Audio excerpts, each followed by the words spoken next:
हम इस मत से हैं इसलिए हम ये मानते हैं कि महादेव शिव श्रेष्ठ है। हम इस मत से हैं इसलिए हम ये मानते हैं श्री कृष्ण श्रेष्ठ है। नहीं नहीं नहीं नहीं, महादेव श्रेष्ठ है। नहीं नहीं नहीं नहीं, श्री कृष्ण श्रेष्ठ है।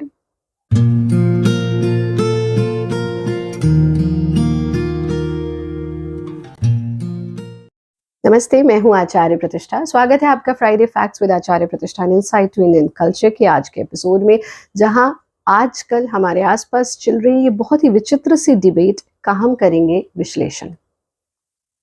हम किसी भी मत से हों, कोई शैव मत से है, कोई वैष्णव मत से है, कोई किसी और मत या ट्रेडिशन को मानता है, पर हमें ध्यान रखना होगा मत कोई भी हो, लेकिन संस्कृति धर्म एक ही है, सनातन वैदिक। और कौन श्रेष्ठ है, इसकी पूर्णता पर पहुंचने के लिए हमें पहले ये समझना होगा कि हमारी ये महान संस्कृति ईश्वर के विषय में क्या कहती है। साफ साफ स्पष्ट शब्दों में कहा गया, एको ब्रह्म द्वितीयो नास्ति। ब्रह्म एक ही है, दूसरा कोई नहीं, लेकिन उस ब्रह्म को हम अनेक अनेक नामों से जानते हैं, बिल्कुल वैसे ही जैसे सत्य एक ही है। Truth is one known with different names. सत्य एक है पर उसे अनेक अनेक नामों से जाना जाता है, यानी ब्रह्म एक है, हम उसे किसी भी नाम से जाने। फिर आप कहेंगे, फिर क्रिएटर डिस्ट्रॉयर प्रिजर्वर ये क्यों? पालन करता, सृजन करता, संहारक, ब्रह्मा विष्णु महेश, ये सब कहाँ से आया? ये यहाँ से आया कि मैं हूँ आचार्य प्रतिष्ठा। जीवन में बहुत सारे रोल्स निभा रही हूँ। 3 मुख्य रोल मान लेते हैं, एक पुत्री के रूप में, एक पत्नी के रूप में, एक माँ के रूप में। Acharya Pratishtha as a daughter, as a mother, as a wife. मेरे पिता मुझे बेटी कहकर बुलाते हैं, मेरी बेटी मुझे माँ कहकर बुलाती है, और हमारे पति लेट से हमें प्रियतम कहकर बुलाते हैं। अब आप कहें, बेटी श्रेष्ठ है कि प्रियतम श्रेष्ठ है कि माँ श्रेष्ठ है, कि आचार्य प्रतिष्ठा एज अ डॉटर श्रेष्ठ है, एज अ वाइफ श्रेष्ठ है, या एज अ मदर श्रेष्ठ है? पर इस श्रेष्ठ और अश्रेष्ठ के युद्ध में हम ये भूल गए कि आचार्य प्रतिष्ठा एक ही है और वो 3 रोल्स निभा रही है। बिल्कुल ऐसे ही परमात्मा एक है, ब्रह्म एक है, वही परमात्मा क्रिएटर भी है, सृजनकर्ता भी है, पालन करता भी है और संहारक भी है। आप कहेंगे संहारक की आवश्यकता क्यों? क्योंकि प्रकृति को संभालने के लिए, उस इक्विलिब्रियम को मेंटेन करने के लिए, उस यूनानिमिटी को मेंटेन करने के लिए हमें सृजन की भी आवश्यकता है, पालन की भी आवश्यकता है और संहार की भी आवश्यकता है। आपने पालनकर्ता को एक रूप, एक आकार, एक नाम दे दिया। आपने सृजनकर्ता को एक अलग रूप, आकार और नाम दे दिया। आपने संहारक को एक अलग रूप, आकार और नाम दे दिया। पर इसका अर्थ ये नहीं है कि तीनों भिन्न हैं। बिल्कुल वैसे ही कि पिता मुझे बेटी के नाम से बुला सकते हैं, बिटिया मुझे माँ के नाम से बुला सकती है, पति मुझे प्रियतम के नाम से बुला सकते हैं, पर ये तीनों भिन्न नहीं हैं, ये तीनों मैं ही हूँ। अब हमें ये क्लैरिटी हुई कि ये तीनों एक ही है। अब कोई ये मान के बैठे, मेरे शिष्य ये माने कि एज अ गुरु ही आचार्य प्रतिष्ठा श्रेष्ठ है, और मेरी बेटी ये माने कि नहीं, एज अ मदर ही आचार्य प्रतिष्ठा श्रेष्ठ है, तो ये मेरे शिष्यों और मेरी बेटी के बीच की मूर्खता है, उससे ज्यादा कुछ नहीं। और वो सत्य का अभाव है कि असलियत में आचार्य प्रतिष्ठा कौन है। फिर उससे और एक कदम आगे बढ़ते हैं। शिव वो है जिनका ना आदि है ना अंत है, क्योंकि वो शरीरधारी नहीं है, क्योंकि वो भग से उत्पन्न नहीं हुए, शरीर से उत्पन्न नहीं हुए, भगवान नहीं है। हमने बहुत पहले एक एपिसोड आपके साथ शेयर किया था, ईश्वर क्या है, भगवान क्या है, देवता क्या है। अगर आपने एपिसोड नहीं देखा तो जरूर डिस्क्रिप्शन बॉक्स में दिए गए लिंक पर देखिएगा। ईश्वर, भगवान, देवता का एक वेग ट्रांसलेशन गॉड, गलत, बिल्कुल गलत।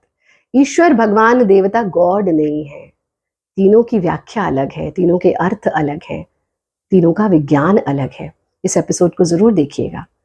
तो शिव, भोलेनाथ शरीरधारी नहीं है, इसलिए उनका ना आदि है ना अंत है, इसलिए वो महादेव हैं। अब आप कहेंगे फिर उनसे जुड़ी इतनी कथाएं। बिल्कुल, जब भी हमें किसी तत्व को समझाना होता है तो उसको आसान बनाने के लिए कहानी के माध्यम से समझाया जाता है।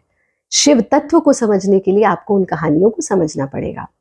जैसे हम एक क्लास लेते हैं, योग का ज्ञान बहुत शुद्ध ज्ञान है, लेकिन आम जन को समझाने के लिए हम कई बार आध्यात्मिक ज्ञान, योग के ज्ञान को समझाने के लिए कहानी का सहारा लेते हैं। आपने अक्सर हमें सोहनलाल की कहानियां सुनाते सुना होगा। अब कोई साधक कहानी का अर्थ तो समझे ना और सोहनलाल के पीछे लग जाए तो ये उस साधक की मूर्खता है। है ना।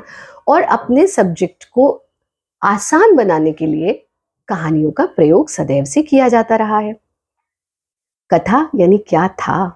लोक कथाओं के माध्यम से हमारे गूढ़ आध्यात्मिक ज्ञान को जन जन तक पहुंचाने की शैली बहुत पारंपरिक है, इतनी पारंपरिक कि उस पर एक पूरे के पूरे शास्त्रीय नृत्य की संरचना हुई, जिसे कथक कहा जाता है।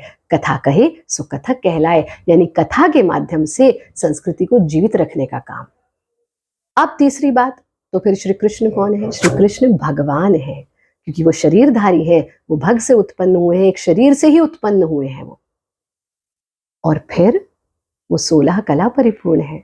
आप कहते हैं वो अवतार है, बिल्कुल, क्योंकि शरीरधारी के भीतर जब डिविनिटी अवतरित होती है, जब दैवत्व अवतरित होता है, तो उसे अवतार कहा जाता है।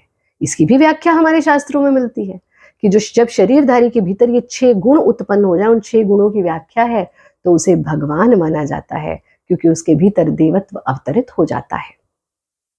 श्री कृष्ण के भीतर देवत्व के वो 6 गुण विद्यमान हैं, उनके भीतर वो गुण अवतरित हुए, उनके भीतर परमात्मा अवतरित हुए, इसीलिए उन्हें अवतार माना गया। वो 16 कला परिपूर्ण है। अब हम सिर्फ शिव और कृष्ण में नहीं लड़ रहे, एक और चीज आगे नहीं शुरू हुई। हम तो कुरुक्षेत्र वाले कृष्ण की पूजा करते हैं, वृंदावन वाले की नहीं। हम तो गीता वाले कृष्ण की पूजा करते हैं, राधा वाले की नहीं।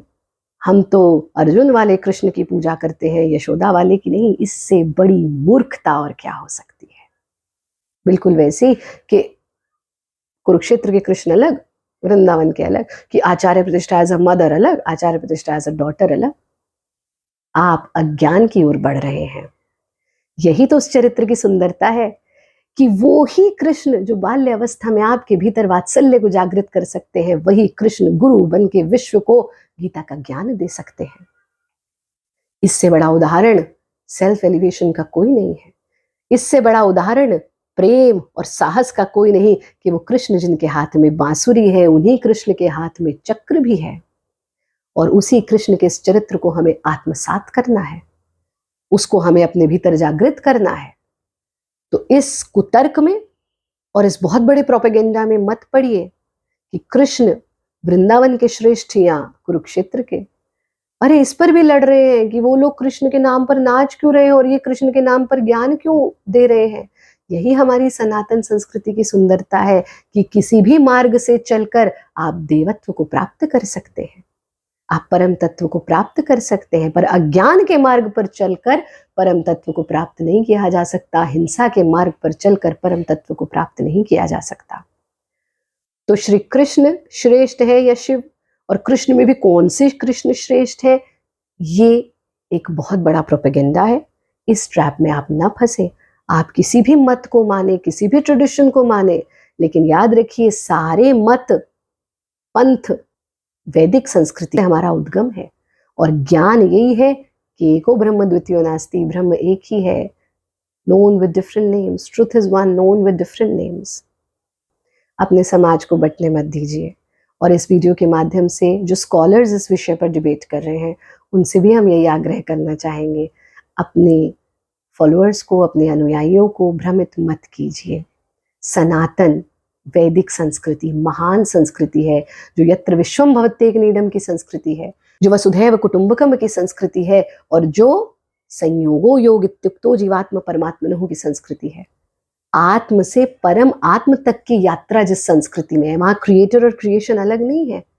आप अपने भीतर परम तत्व को जगा करके आत्म से परम आत्म तक पहुंच सकते हैं, joining your personal soul to universal. और यही तो योग है, यही तो योग की संस्कृति है। तो आप सभी से निवेदन है, इस ट्रैप में न फंसे। और जो स्कॉलर्स इस पर डिबेट कर रहे हैं, अपने छोटे छोटे ईगो को सेटिस्फाई करने के लिए इस तरह की डिबेट्स मत शुरू कीजिए। सही राह दिखाइए और सही राह पर अपने अनुयायियों को लाइए। To watch this video in English you can go to Bharat Yoga English YouTube channel. हमारे सभी वीडियोस को हिंदी में देखने के लिए इसी चैनल पर रहें। और अगर आप जानना चाहते हैं धर्म क्या है, धार्मिक कैसे बने, धर्म और पंथ में क्या अंतर है, जैसे यहाँ मत में और धर्म में अंतर, धर्म और पंथ में क्या अंतर है, अध्यात्म क्या है, ये सब प्रश्न आपके मन में उठ रहे हैं, तो आप हमें अपनी जिज्ञासा जरूर भेजिए। हम आने वाले एपिसोड्स में आपकी समस्या का समाधान लेकर आएंगे, आपकी जिज्ञासा का उत्तर लेकर आने का प्रयास करेंगे। आप सभी के लिए बहुत शुभकामनाएं। खुश रहें, आनंदित रहें। हरिओम।